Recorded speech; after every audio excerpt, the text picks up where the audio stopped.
അപർണ മഹേന്ദ്രന്റെ അടുത്ത് നിൽക്കുന്നതാണ് നല്ലതെന്ന് മീനാക്ഷിയോട് പറയുന്ന മുകുന്ദൻ മേനോൻ. ഇതിനെ എതിർക്കുന്ന മീനാക്ഷി. നിഖിലും ഇതിനെ അനുകൂലിച്ച് സംസാരിക്കുന്നു. ഈ കാര്യം ശ്രീറാമിനോട് വിളിച്ചു പറയുന്ന മീനാക്ഷി. അപർണയെ ഒരിക്കലും അവിടെ നിന്ന് വിടരുതെന്ന് ശ്രീറാം. അപർണയോട് ഇക്കാര്യം സംസാരിക്കാൻ മീനാക്ഷി പോകുമ്പോൾ അപർണ ഇവിടെ നിന്ന് താമസം മാറുന്ന കാര്യം അവൾ സമ്മതിച്ചതായി മീനാക്ഷിയോട് പറയുന്ന മുകുന്ദൻ. അപർണ അവിടെ നിന്ന് പോകാൻ തയ്യാറെടുക്കുന്നു. അത് തടയുന്ന മീനാക്ഷി. താൻ ഒറ്റപ്പെട്ടവളാണെന്നും താൻ എവിടെയെങ്കിലും പോയി ജീവിച്ചു കൊള്ളാമെന്നും മീനാക്ഷിയോട് അപർണ. തുടർന്ന് കാണുക.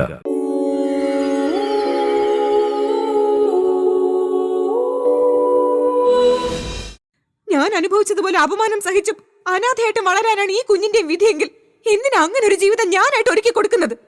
അങ്ങ് തീർത്തു കളയുന്നല്ലേ നല്ലത്.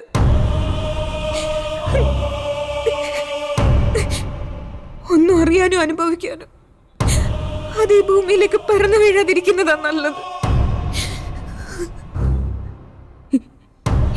ഈ കുഞ്ഞ് ജനിക്കുന്നതും തീരുന്നതും എന്റെ വയറ്റിനുള്ളിൽ തന്നെ ആവട്ടെ. ഞങ്ങളങ്ങ് ഒരുമിച്ച് പോകുന്നതാ നല്ലത്. ഇനി ഒരു അക്ഷരം മിണ്ടരുത്. നിന്റെ വയറ്റി വളരുന്നത് നിന്റെ ചൂടാ. അത് നീ ഓർക്കണം. ആരൊക്കെയോ ചേർന്ന് ഇല്ലാതാക്കി കളഞ്ഞ നിന്റെ ചൂട്. അവൻ ഈ ലോകത്തേക്ക് തിരിച്ചു വരാൻ വല്ലാതെ ആഗ്രഹിക്കുന്നുണ്ട്. അവന്റെ തിരിച്ചു വരാനുള്ള മോഹവാ, ജീവിക്കാനുള്ള ആഗ്രഹമാ നിന്റെ വയറ്റിൽ തുടിക്കുന്ന ഈ ജീവൻ. അതുകൊണ്ടാ ആരൊക്കെ എന്തൊക്കെ ശ്രമിച്ചിട്ടും ഒരപകടവും പറ്റാതെ നിനക്കും നിന്റെ കുഞ്ഞിനും അതെല്ലാം അതിജീവിക്കാൻ പറ്റിയത്. ഇത് നിന്റെ ചൂടാ. ഇത് നിന്റെ ചൂട് തന്നെ. നീയായിട്ട് നിന്റെ ചൂടിനെ കൊല്ലാൻ പോവാണോ? ആണോ? പറ.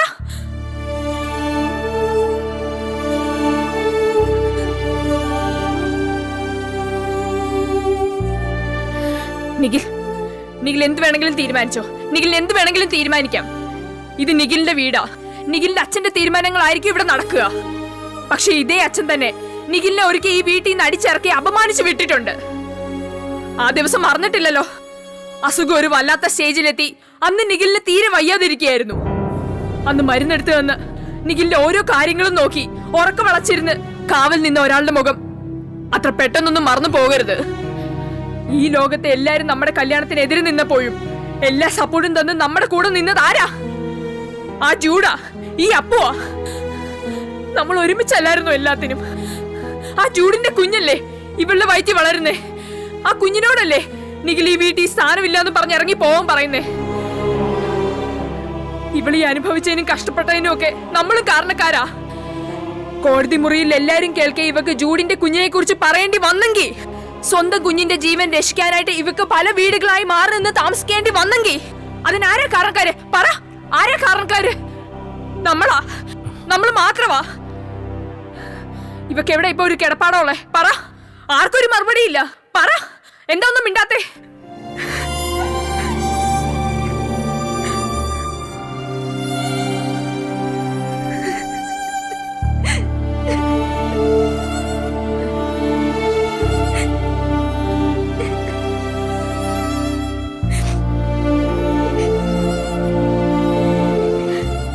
അപ്പു, നീ വിഷമിക്കണ്ട. എങ്ങോട്ടാണെങ്കിലും എവിടേക്കാണെങ്കിലും ഞാൻ ഉണ്ടാവും നിന്റെ കൂടെ. അത് ജീവിക്കാനാണെങ്കിലും മരിക്കാനാണെങ്കിലും. ആരെതിർത്താലും ഞാൻ നിന്റെ കൂടെ തന്നെ ഉണ്ടാകും.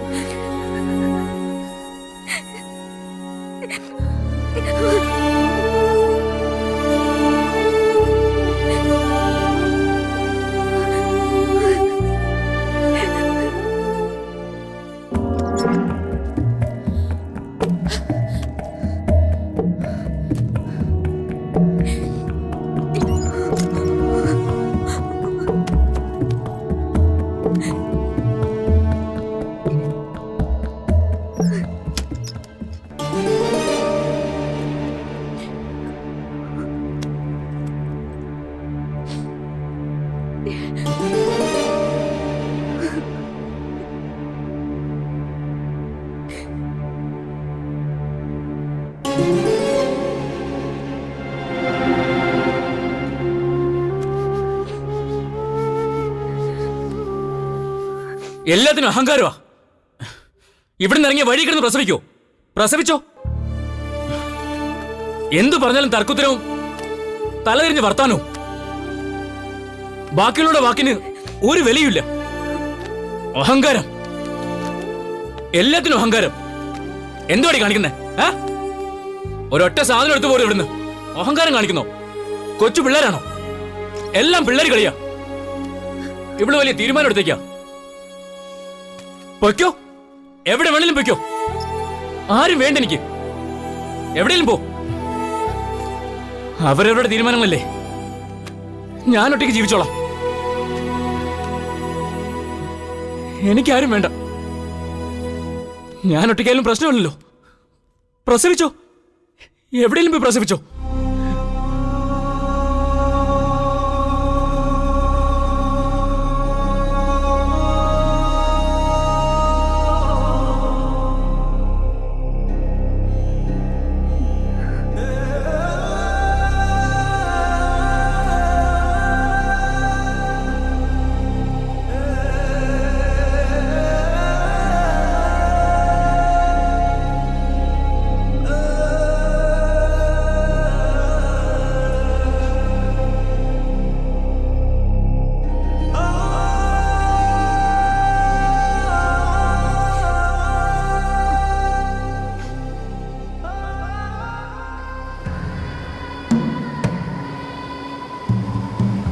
അവളൊരു നിസ്സാര പുള്ളിയല്ല.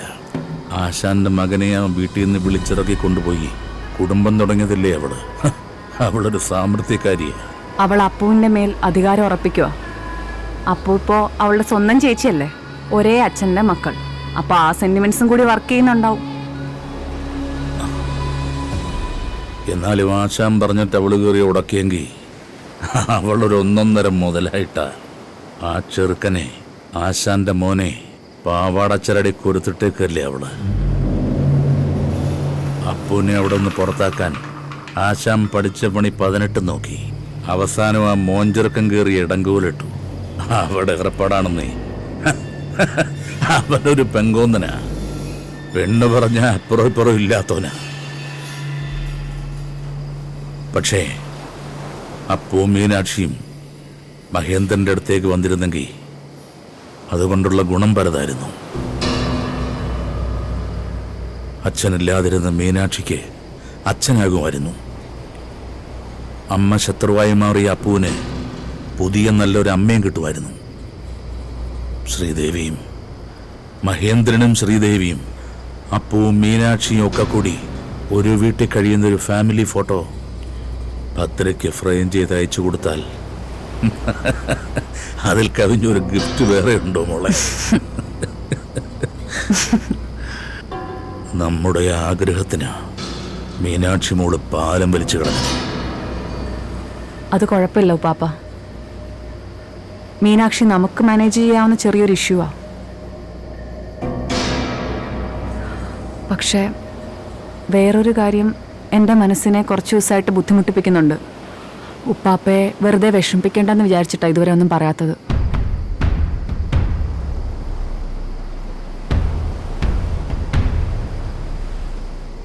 ആ ശ്രീറാം ചന്ദ്രശേഖർ, അയാൾ ഡൽഹി മൊത്തം ഒന്ന് കറങ്ങിയിട്ടുണ്ട്, ആരും അറിയാതെ. എൻ്റെ ഫ്ലാറ്റ്, വക്കീൽ ഓഫീസ്, അവിടെ എനിക്ക് കണക്ഷനുള്ള സകല ഏരിയയിലും അയാൾ അരിച്ചു പിറക്കി. എനിക്ക് പരിചയമുള്ള സകല ആൾക്കാരിൽ നിന്നും എൻ്റെ എല്ലാ ഡീറ്റെയിൽസ് അവർ പോലും അറിയാതെ അയാൾ ശേഖരിച്ചു വെച്ചിട്ടുണ്ട്. എല്ലാം ഞാൻ അറിഞ്ഞത് കുറെ കഴിഞ്ഞ. എൻ്റെ ജൂനിയർ രാഹുൽ അയാളുടെ കസ്റ്റഡിയിലായിരുന്നു 6-7 മണിക്കൂർ. എൻ്റെ ഡൽഹിയിലുള്ള എല്ലാ കേസിൻ്റെയും വിവരങ്ങൾ, ഡൽഹി വന്നാൽ ഞാൻ എവിടെയൊക്കെ പോവും, ആരെയൊക്കെ കാണും, എല്ലാം അയാൾ അറിഞ്ഞിട്ടുണ്ട്. മോളെ, കുഴപ്പമെന്തെങ്കിലും? എൻ്റെ നാശം കണ്ടേ അടങ്ങുമെന്ന് അയാൾ തീരുമാനിച്ചിരിക്കുകയല്ലേ. നമ്മൾ കുടുങ്ങുന്ന എന്തെങ്കിലും കിട്ടിയോ അവൻ്റെ കയ്യിൽ? രാഹുൽ എൻ്റെ ആരാന്ന് ഉപ്പാപ്പയ്ക്ക് അറിയാലോ. വെറും ഒരു ജൂനിയർ മാത്രമല്ല, രാഹുലിന് വിശാഖിനെ അറിയാം, എൻ്റെ ബാംഗ്ലൂർ കണക്ഷൻസ്. അപ്പോ പ്രശ്നമാണോ? അയാൾ ശ്രമിക്കട്ടെ. കൊടുക്കാൻ അയാളും, കുടുങ്ങാതിരിക്കാൻ ഞാനും ശ്രമിക്കാം. എന്നിട്ട് നീ രാഹുലിനോട് ചോദിച്ചില്ലേ? അവൻ പറയില്ലേ? അവനെന്തെങ്കിലും കൈവിട്ട് പറഞ്ഞാൽ? അതാണ് എന്നെ അലട്ടുന്നൊരു പ്രശ്നം. രാഹുൽ ഇപ്പം എവിടെയാന്ന് ആർക്കും അറിയില്ല. അവന്റെ കസ്റ്റഡി തന്നെ ആയിരിക്കും ചിലപ്പോ. അല്ല, അയാൾ രാഹുലിനെ റിലീസ് ചെയ്തു. അതിന് തെളിവും സാക്ഷിയൊക്കെ അയാൾ ഉണ്ടാക്കിയും വെച്ചിട്ടുണ്ട്. പിന്നെ ഇത് രാഹുലായിട്ട് മാറി നിൽക്കുന്നതോ? എന്നെ കോണ്ടാക്ട് ചെയ്യാതെ, എനിക്ക് പിടിതരാതെ അവൻ സ്വയം മാറി നിൽക്കുന്നുണ്ടെങ്കിൽ അതിലെന്തോ ഒരു അപകടമുണ്ട്. അപ്പോ വിശാഖ് അവന് പുറത്തല്ലേ? അതെ, അവൻ പുറത്താ. കാര്യം അറിഞ്ഞുടൻ അവനോടൊരു സേഫ് പ്ലേസിലോട്ട് മാറാൻ ഞാൻ പറഞ്ഞിട്ടുണ്ട്. അവനൊരു കുതിരയാ. നമ്മൾ പറയുന്നിടത്ത് അടങ്ങിക്കിടക്കുവോ? ഇല്ല ഉപ്പാപ്പ, അവൻ പുറത്തു വരില്ല. ഉപ്പാപ്പ ഒരു സെക്കൻഡേ. ഹലോ നന്ദൻ, രാഹുലിനെ പറ്റിയിട്ട് എന്തെങ്കിലും ഡീറ്റെയിൽസ് കിട്ടിയോ? എപ്പോ? ശരി, അറിഞ്ഞ ഉടനെ എന്നെ വിളിക്കണേ.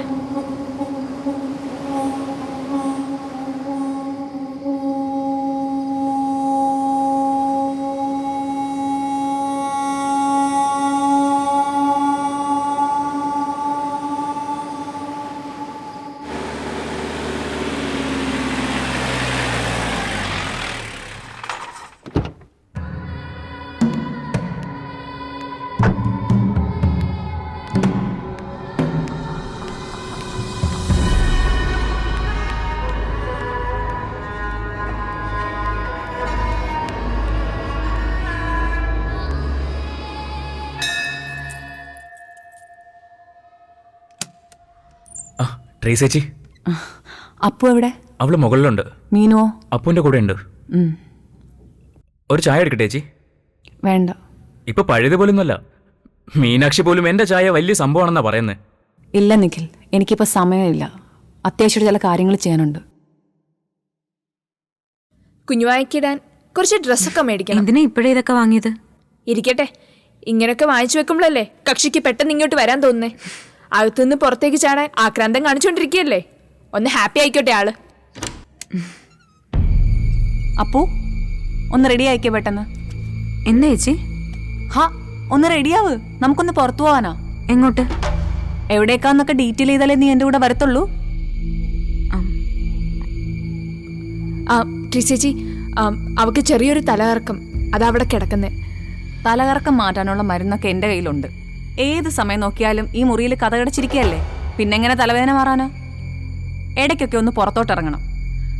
മേരി ഉണ്ടായിരുന്നപ്പോൾ ഇവർ രണ്ടുപേരുടെ പുറത്തൊക്കെ ഇറങ്ങുമായിരുന്നു. ബീച്ചിലോട്ടോ ലേക്ക് സൈഡിലോട്ടോ ഒക്കെ പോയിരുന്നെങ്കിൽ ഒന്ന് ഫ്രഷ് ആയനെ. ഞാൻ അവളോട് പറയാറുള്ളതാ ട്രിസേച്ചി, അവള് കേക്കണ്ടേ. അത് ശരി, അപ്പു സമ്മതിച്ചില്ല എന്ന് പറയുന്നൊക്കെ ഒരു റീസൺ ആണോ? സ്നേഹം കൊണ്ട് നമ്മൾ സമ്മതിപ്പിച്ചെടുക്കണം. അപ്പു ചെല്, റെഡിയാവും.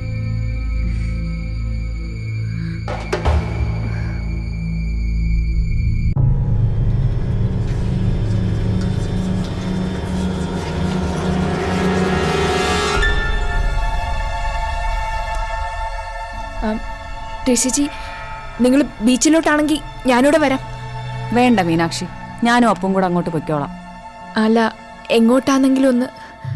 എന്താ മീനാക്ഷി ഇത് വല്ല ഹോസ്റ്റലും ആണോ? അപ്പുവിനോടുള്ള സ്നേഹം കൂടി ഹോസ്റ്റൽ വാർഡിന്റെ മട്ടിലായല്ലോ നിന്റെ സംസാരം. ഇനിയിപ്പോൾ രജിസ്റ്ററിൽ പർപ്പസ് ഓഫ് വിസിറ്റും ടൈമും ഒക്കെ ഞാൻ എഴുതേണ്ടി വരുമോ? എന്തായാലും കൊല്ലാൻ കൊണ്ടുപോവല്ല, അതറിയാലോ. അച്ഛൻ്റെ വാടക വീട്ടിക്കൊണ്ട് താമസിപ്പിക്കാനും പോവല്ല, അത്ര അറിഞ്ഞാ പോരെ? അല്ല ട്രിസേച്ചി, ഞാനിവിടെ വരാം. വേണ്ടാന്ന് പറഞ്ഞില്ലേ? എങ്ങോട്ടാ പോകുന്നെങ്കിലും ഒന്ന് പറഞ്ഞൂടെ? അറിയണ്ട. അല്ല, എപ്പോൾ തിരിച്ചു വരും? തീരുമാനിച്ചിട്ടില്ല. പോകുന്ന കാര്യം നടക്കുമെന്ന് നോക്കട്ടെ, അത് കഴിഞ്ഞിട്ട് പറയാം. അല്ല ചേച്ചി. ഹലോ.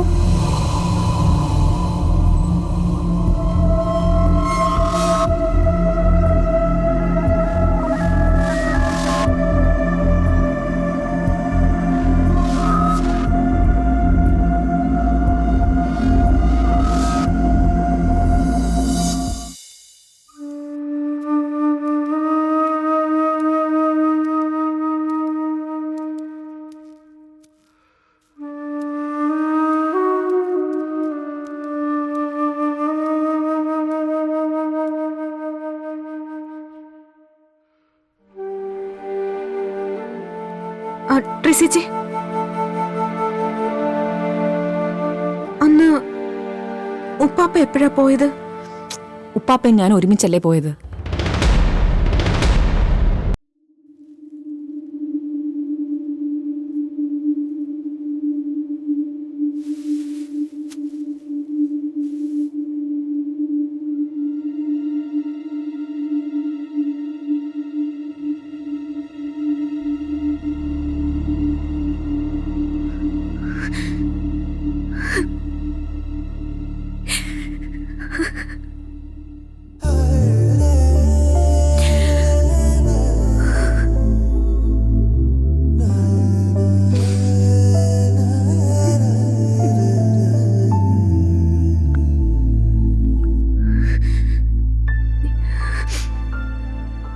ഇനി അവൻ ഈ ലോകത്തെ അറിയാൻ പോകുന്നത് ഈ കുഞ്ഞിലൂടെ ആയിരിക്കും.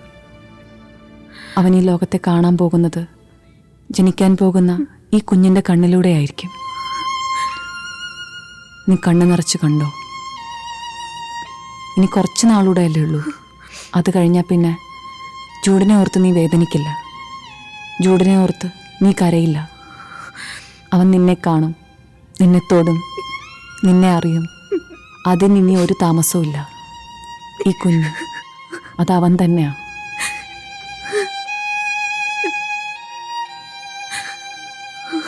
നിന്റെ അമ്മ നമ്മുടെ ജൂഡിനെ ഈ ലോകത്തുനിന്ന് തന്നെ പറഞ്ഞയച്ചില്ലേ? എന്നിട്ടും അവൻ തിരിച്ചു വരിക നമുക്ക് വേണ്ടിയിട്ട്.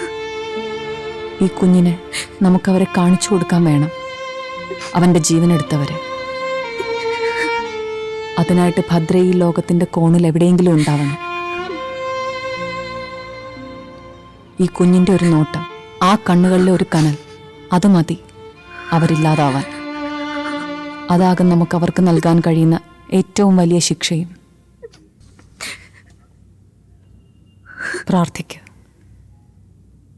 പ്രാർത്ഥിക്കും മോളെ, പ്രാർത്ഥിക്കും, മനസ്സ് നിറഞ്ഞ് പ്രാർത്ഥിക്കും.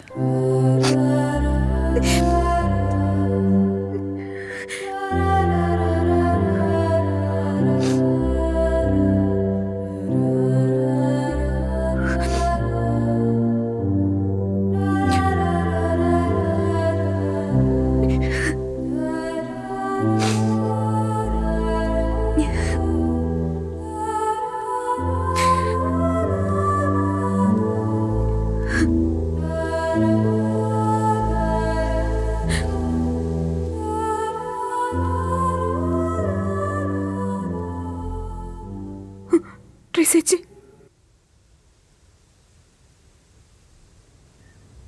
എന്താ പറ്റിയേ? എന്താടാ അത്? ട്രിസി, അന്ന് രാത്രി ജൂഡിന് ശരിക്കും എന്തായിരിക്കും സംഭവിച്ചത്?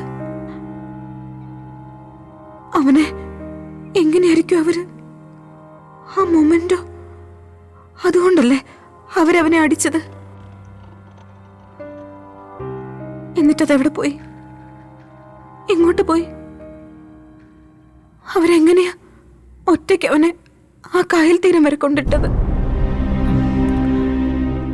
പക്ഷെ സത്യമൊക്കെ അവര് നിന്റെ അമ്മ കോടതി തുറന്നു പറഞ്ഞതല്ലേ. ഇപ്പൊ അവര് മൊഴി മാറ്റുന്നതല്ലേ. മൊഴി മാറ്റിച്ച് അവരെ രക്ഷപ്പെടുത്താൻ ആ ശ്രീറാമും അവരും കൂടെ ഒത്തുകളിക്കുന്നതല്ലേ. എന്താ അപ്പോ? നിനക്കെന്താ പറ്റിയത്? ഒന്നുമില്ല ചേച്ചി, ഒന്നുമില്ല. ഇപ്പൊ ഓരോ ദുസ്വപ്നങ്ങൾ കാണുക, പേടിയ, മനസ്സിൽ മുഴുവൻ പേടിയ. ഓരോ രൂപങ്ങളൊക്കെ ഇങ്ങനെ വന്നു പോകുന്ന പോലെ. നീ എന്തൊക്കെയാ പറയുന്നേ? വെറുതെ ആവശ്യമില്ലാണ്ടെന്നൊക്കെ ആലോചിച്ച് വെറുതെ പ്രഷർ കൂട്ടല്ലേ. കുറെ സ്ട്രെസ് ഇങ്ങനെ വരുത്തിയ അത് നിന്റെ വയറ്റിൽ വളരുന്ന കുഞ്ഞിനെയും കൂടെ ബാധിക്കും. നിന്റെ മൈൻഡ് സ്റ്റഡി ആയിട്ട് വെക്ക. വാ വരാൻ. ട്രിസി, അന്ന് ഉപ്പാപ്പ എപ്പോഴാ പോയത്?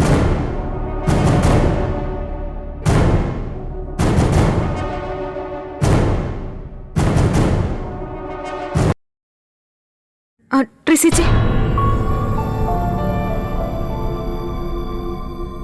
അന്ന് ഉപ്പാപ്പ എപ്പോഴാ പോയത്? ഉപ്പാപ്പയും ഞാൻ ഒരുമിച്ചല്ലേ പോയത്. ചുമ്മാ തുറന്ന് കാണിക്കാതെ ഇങ്ങോട്ട് വന്നേ. വാ.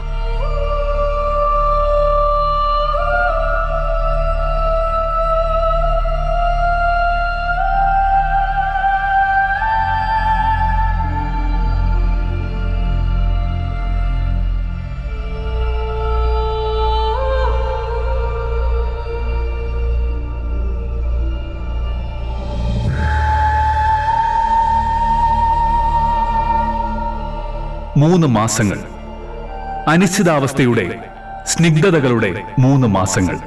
അപ്പുവിന്റെ കാത്തിരിപ്പിന്, മീനാക്ഷിയുടെ ഉത്കണ്ഠകൾക്ക്, ശ്രീറാമിന്റെ മൗനത്തിന്റെ അകംപൊരുളുകൾക്ക്, സേവിയറിന്റെയും ട്രീസയുടെയും കാണാ കണക്കുകൾക്ക്, ഭദ്രയ്ക്കും മഹേന്ദ്രനും ഗീതികയ്ക്കും കഴിഞ്ഞു പോയത് വേദന വിങ്ങിയ ദിവസങ്ങൾ. 3 മാസങ്ങൾക്ക് ശേഷം ഇന്നാണ് പ്രസവത്തിനായി അപ്പുവിനെ ഹോസ്പിറ്റലിലേക്ക് കൊണ്ടുപോകേണ്ടത്.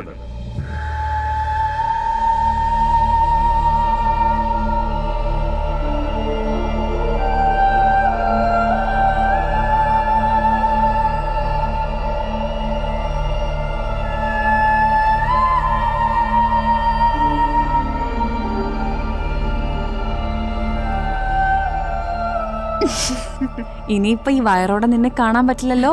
ഇങ്ങനൊരാൾ ഇനി ഇവിടെ ഉണ്ടാവില്ലല്ലോ. ഇല്ലേ മീനാക്ഷി? ഇതിപ്പോ നമ്മുടെ ലാസ്റ്റ് സെൽഫി ആയിരിക്കും. പത്മ വിളിച്ചിരുന്നു, നിനക്ക് വേണ്ടി ഹോസ്പിറ്റലിൽ സ്പെഷ്യൽ കെയറും അറേഞ്ച്മെന്റ്സും ഒക്കെയാ.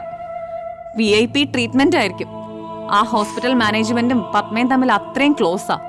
അതുകൊണ്ട് തന്നെ അവിടുത്തെ കാര്യോർത്ത് നീ പ്രത്യേകിച്ചൊന്നും പേടിക്കണ്ട. മീനാക്ഷി, എല്ലാം എടുത്തു വെച്ചിട്ടുണ്ടല്ലോ. സമയമായാതാ.